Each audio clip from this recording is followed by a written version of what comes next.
बिस्मिल्लाहिर्रहमानिर्रहीम। अस्सलाम वालेकुम। ऑटिज़म पे हम बहुत से प्रोग्राम कर चुके हैं, लेकिन मैं हर दफ़ा एक नए ज़ाविये से इस पे बात करता हूँ। आज जो ज़ाविया मैंने रखा है वो ये रखा है कि देखिए, जो हमारे ऑटिस्टिक बच्चे होते हैं इनका डायग्नोसिस आजकल बड़ा पेचीदा तो मैं नहीं कहूँगा, लेकिन जो बच्चा भी थोड़ा सा शरारती नज़र आता है उसको एकदम ऑटिज़म बना के पेश कर दिया जाता है। अच्छा, फिर जिसने डायग्नोसिस करना है मेरे ख़्याल में तो जो डायग्नोसिस है बेसिकली ये मेडिकल डॉक्टर का काम है कि वो करे, क्योंकि इसमें बहुत सी और कंडीशंस होती हैं जो कि इससे मिलती जुलती हैं। फॉर एग्जांपल सेरेब्रल पॉलिसी का कुछ बच्चे ऐसे हैं जिनके बिहेवियर में ऑटिज़म या ऑटिस्टिक लग सकते हैं। ADHD के कुछ बच्चे हैं जिसके अंदर ये हमें शक पड़ सकता है। फिर इसी तरह कुछ मेटाबॉलिक डिसऑर्डर्स होते हैं। फिर इसी तरह हमारे माइक्रोसेफली के पेशेंट्स होते हैं।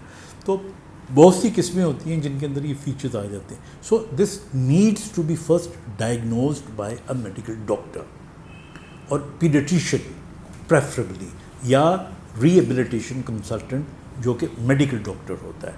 तो एक दफ़ा जब उसका डायग्नोसिस हो जाता है तो फिर उसका एक प्लान बनाते हैं। उस प्लान के अंदर एक टीम शामिल होती है। उस टीम के अंदर फिर एक डॉक्टर, वो तो है ही है, and then you will have a psychologist, you will have a special educationist, you can have an occupational therapist, you can have a speech therapist, क्योंकि ये सारी चीज़ें इसके अंदर आपको मिल रही होती हैं। अब आम तौर पे जो प्रेजेंटेशन होती है ना इन बच्चों की, ये 2 साल के बाद हमें 2 साल तक हमें लगता है बच्चे को कुछ भी नहीं है। फिर 2 साल के बाद वो अम्मा अब्बा कोई 1-2 लफ्ज़ भी बोल रहे होते हैं, फिर सडनली वो बोलना भी छोड़ देते हैं। फिर एकदम पेरेंट्स को लगता है कि बच्चा थोड़ा हाइपर एक्टिव, इनअटेंटिव, कांटेक्ट कम हो गया, जो 2-4 लफ्ज़ बोलता था बोलना बंद हो गया। कई बहुत हाइपर एक्टिव हो जाते हैं, कुछ बड़ा डिफरेंट किस्म का बिहेवियर करना शुरू कर देते हैं। तो फिर उनको लगता है and then they go to the doctor. अब again I said they should get it diagnosed first. एकदम इनको आप थेरेपी सेंटर्स में ना लेके जाएं, इनको एकदम आप अपने तौर पे ऑक्यूपेशनल थेरेपी वगैरह ना करवाएं। आप ज़रूर करवाइएगा, लेकिन पहले उसको एग्जैक्टली डायग्नोज हो जाने दें। अब हमारे यहाँ जो कॉन्सेप्ट है लोगों को, वो फिर बाद में ये आता है कि जिस तरह जो ऑटिस्टिक बच्चे होते हैं, अल्लाह ना करे इनका दिमाग ठीक नहीं होता। वेल, आपको बताऊँ टेक्निकली ये स्पेक्ट्रम है।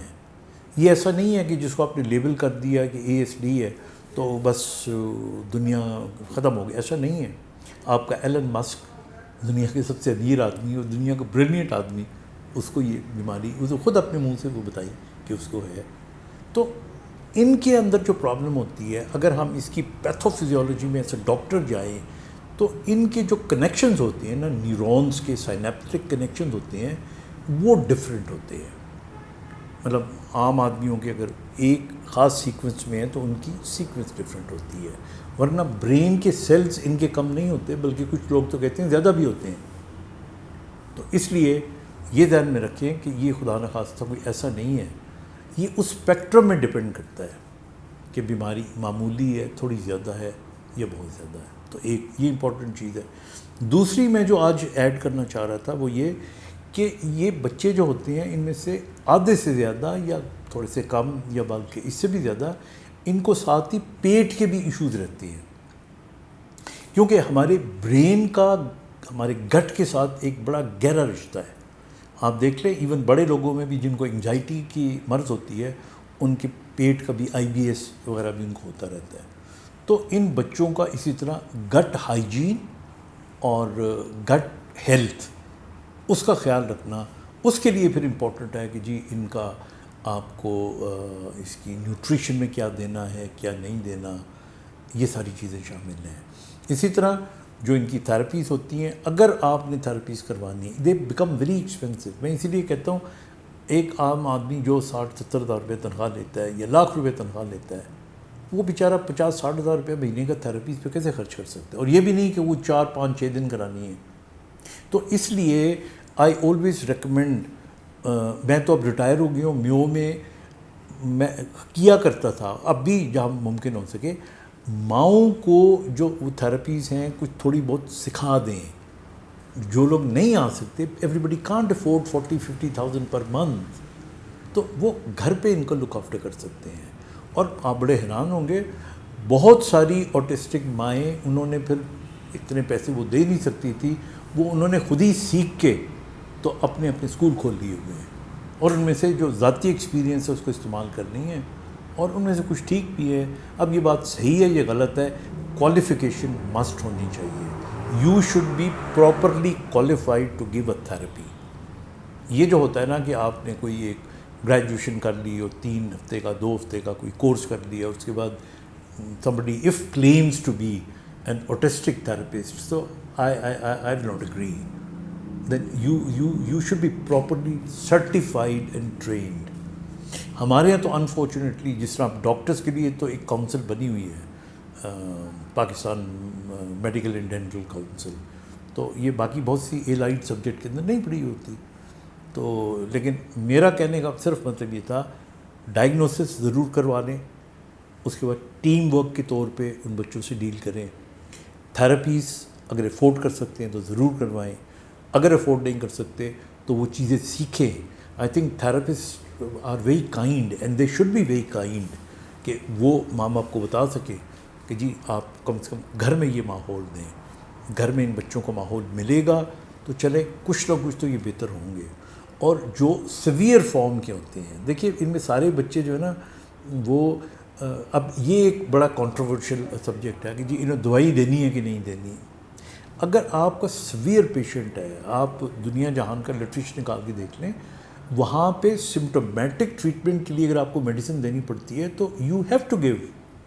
کئی دفعہ پیشنٹ بڑے ناراض ہو جاتے ہیں کہ جی نہیں ہم نے ان کا علاج صرف تھراپی سے کروانا ہے۔ آپ کروائیں، اگر بالکل کروائیں، کروانے کے بعد بھی اگر آپ کو لگ رہا ہوتا ہے and if you need a medical opinion and if a doctor gives you a medicine اور اس میڈیسن کا آپ کو فائدہ بھی ہو رہا ہے تو دین وائی ناٹ۔ سو یہ ساری چیزیں with a very positive mind, یہ بچے جو ہے نا یہ ہم سب کے سانجھے ہوتے ہیں، اور آٹزم جو ہے نا یہ خاص طور پہ آٹزم کے علاوہ سوڈو آٹزم بہت بڑھتا جا رہا ہے، اور سوڈو آٹزم جو ہے نا یہ بیسکلی ہم خود پیدا کر رہے ہیں۔ یہ ہم کر رہے ہیں اسکرین ٹائمنگ بہت زیادہ دے کے بچے کو بہت زیادہ میٹھا دے کے، بچے کو بہت زیادہ اس کا لائف سٹائل، مائیں ٹائم نہیں دے رہی، بچے کو ماں کے ساتھ چپکنا چاہیے، اور وہ چپکنے کا جو ٹائم ہے وہ ٹائم بھی اتنا ہونا چاہیے۔ پرانے زمانے میں جس طرح مائیں سینے کے ساتھ لگا کے رکھتی تھی بچوں کو، اب ہمارے یہاں وہ رواج ختم ہوتا جاتا ہے۔ اب وہ بچہ جو ہوتا ہے وہ آپ کی ملازمہ یا آیا یا نینی یا نوکران اس کے ساتھ چپکا ہوا ہوتا ہے، تو ظاہر ہے اس سے اس کو فزیکل کمفرٹ تو مل سکتی ہے لیکن اس کو ممتا تو نہیں مل سکتی نا۔ تو ان بچوں کو ایموشنل جو ممتا ہے اس کی ضرورت ہوتی ہے، اور اسی طرح ان بچوں کے گھروں کے اندر دنگا فساد نہیں ہونا چاہیے، میاں بیوی کی لڑائی جھگڑے نہیں ہونے چاہیے۔ ہمارے یہاں میں نے دیکھا ہے بہت سارے جب ایسا بچہ ایک گھر میں ہوتا ہے تو وہ بچہ بتاتے خود بدقسمتی سے لڑائی کا سبب بن جاتا ہے، یعنی باپ تانے دے رہا ہوتا ہے ماں کو کہ تم نے کیا پیدا کیا ہے، اور پھر خاندان والی بھی ایسی۔ تو اللہ تعالیٰ سے ڈرنا چاہیے۔ میں اس لیے ایسی باتیں کر رہا ہوں، کچھ ہارش باتیں بھی ایم سوری میرے منہ سے نکل جاتی ہیں، because I deal with them.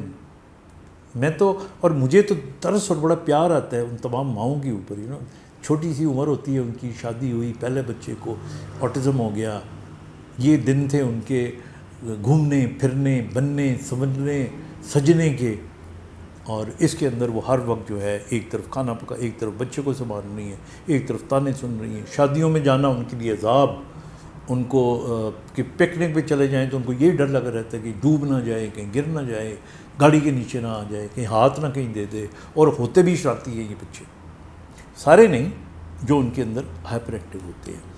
تو اس لیے یہ حقائق ہے ہماری زندگی کے، اور جب ایسے ڈاکٹر میں بات کرتا ہوں یا ہم بات کرتے ہیں تو دین پھر ہم ڈاکٹر بھی بن جاتے ہیں، پھر ہم والد کی طرح بھی بات کر رہے ہوتے ہیں، پھر آپ کے اپنے بن کے ہم باتیں کر رہے ہوتے ہیں۔ تو اس لیے اگر تھوڑی سی تلخی بھی آ جائے باتوں میں تو اس کو مائنڈ نہ کیجیے گا، بیکاز ان سے شفقت، پیار، اور ان دونوں چیزوں سے بڑھ کے ان کا proper diagnosis and proper treatment کرائیں۔ اپنا بہت سا خیال رکھیں۔ خدا حافظ۔